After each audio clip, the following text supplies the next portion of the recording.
Bonjour et bienvenue sur ma bibliothèque cosmétique.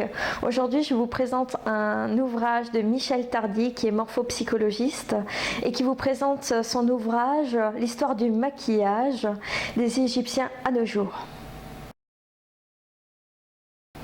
C'est un livre de 169 pages qui commence avec la préhistoire et les premières manifestations de beauté qui sont brièvement abordées. On va ensuite assez rapidement sur l'Antiquité.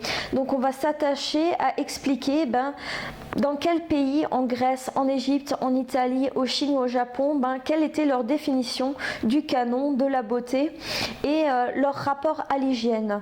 Ensuite, c'est un livre qui est beaucoup plus large que ce qu'on pourrait croire avec le titre, parce qu'il y aura une partie théorique importante sur la peau et notamment aussi sur les différences raciales. Donc, quelle différence d'un point de vue biologique on a entre une peau noire, une peau asiatique, une peau blanche et vraiment les atouts et les inconvénients de ces différents types de peau. Donc c'était vraiment très intéressant. Bien sûr, on va parler du maquillage, donc les différents ustensiles, à quel moment ils ont été inventés et leur évolution à travers le temps. Alors pour celles qui cherchent des recettes de grand-mère antiques, vous allez être un peu déçus parce qu'il y a effectivement des façons de faire, mais je ne pense pas que vous les adopterez, telles que le blanc de Cyrus ou le fait de se mettre un steak sur le visage en espérant que ça donne meilleure mine. Donc pour les personnes qui cherchent des recettes, ce livre n'est pas adapté.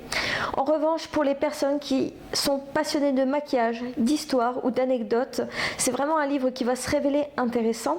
En plus de ça, on va aborder également la chevelure, ses symboliques et son histoire, mine de rien. On va aussi bifurquer à ce moment-là sur les accessoires tels que les perruques mais aussi les mouches.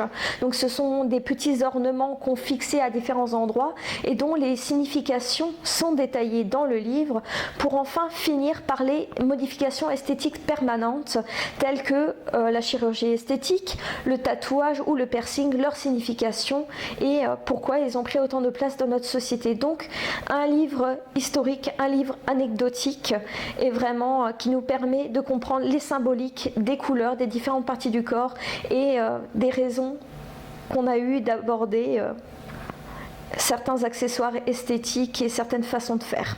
Donc un livre intéressant pour les adeptes.